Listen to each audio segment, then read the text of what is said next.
जय Hind defence aspirants, welcome back again. My self Divyanshu Pandey. Indian Navy को last 8th anti submarine warfare ship जिसका नाम INS Ajay है वो मिल चुकी है और अब भारतीय नौसेना की फ्लीट में इसको शामिल कर लिया गया है। तो चलिए जानते हैं कि ये एंटी सबमरीन वॉरफेयर शिप्स होती क्या है और इनका यूज इंडियन नेवी किस प्रकार से करेगी। डियर डिफेंस एस्पिरेंट, भारतीय नौसेना मॉडर्नाइजेशन, आत्मनिर्भर भारत, मेक इन इंडिया के सपने को साकार करते हुए अपनी 8th और लास्ट आईएनएस अजय जो कि एक anti submarine warfare shallow water craft है उसको इन्होंने एक तरीके से अपने बेड़े में शामिल किया है और कल ही यानी कि 21 जुलाई 2025 को कोलकाता जीआरएससी में इस शिप को लॉन्च किया गया है। जब भी शिप की लॉन्चिंग होती है तो काफ़ी धूमधाम से होती है और इसके ट्रायल्स आपके लिए जाते हैं, फिर इसको कमीशन किया जाता है। तो इंडियन नेवी के पास ये जो आईएनएस अजय आई है तो वो हमारी बनाई गई 8th और आखिरी anti submarine warfare shallow water craft है और इसको भारत की कंपनी जिसका हेडक्वार्टर कोलकाता में है, जिसका नाम जीआरएससी है, उन्होंने डिजाइन और बिल्ड किया हुआ है। The ship of the first ship of the class Arnala was commissioned on 18 June 25 and delivery of the second ship is planned in August 25.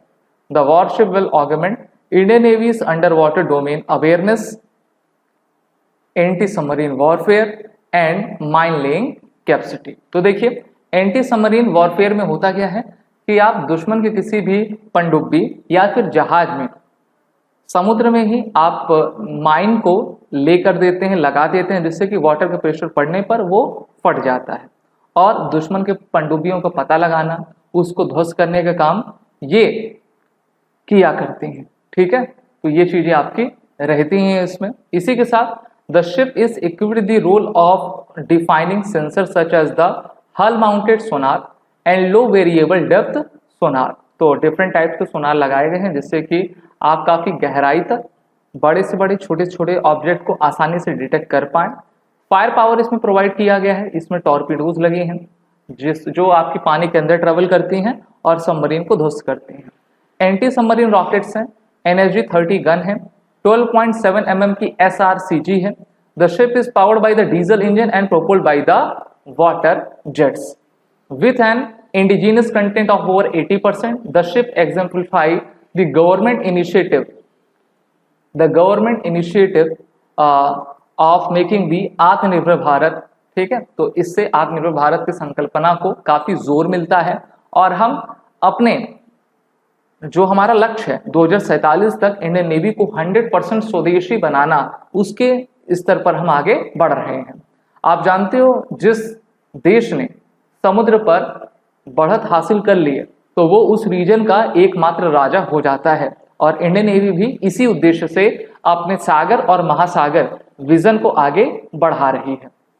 इसकी स्पेसिफिकेशंस को अगर आप देखोगे तो इसमें कहा गया है कि these 77.6 metre long and 10.5 metre wide warships are also capable of a full scale subsurface surveillance in coastal waters and can carry out operation against the surface platforms as well.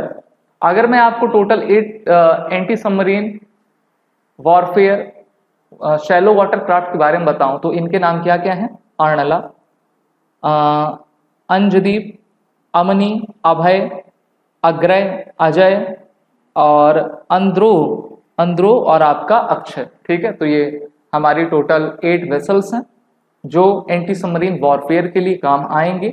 इसके अलावा हमारे इंडियन नेवी ने project 75 को complete कर लिया है, project 17B को complete कर लिया है और प्रोजेक्ट 17A को कंप्लीट कर लिया है। तो ये जो 3 मेजर प्रोजेक्ट थे वो कंप्लीट आपके हो चुके हैं और भी जो आगे के मेन मिशंस हैं इंडियन नेवी को उसको कंप्लीट किया जाएगा। और इस बार तो मिनिस्ट्री ऑफ डिफेंस ने ईयर ऑफ रिफॉर्म्स के इस मोटो को लिया हुआ है और रिफॉर्म हमारे इस पूरे साल भर चलेगा आर्म फोर्सेस के लिए। तो वीडियो अच्छी लगी है तो उसको लाइक करें, शेयर करें, हमारे कोर्सेज में आप सभी एनरोल हो जाएं और वॉर रिटर्न कोड का यूज करें। जय हिंद। अगर आप एक डिफेंस एस्पिरेंट हैं और SSB interview, NDA, CDS, AFCAT जैसे एग्जाम्स के लिए प्रिपेयर कर रहे हैं तो आप SSB क्रैक एग्जाम्स के कोर्स को चेक करना ना भूलें। आप हमारी लर्निंग एप्लीकेशन को गूगल प्ले स्टोर से भी डाउनलोड कर सकते हैं।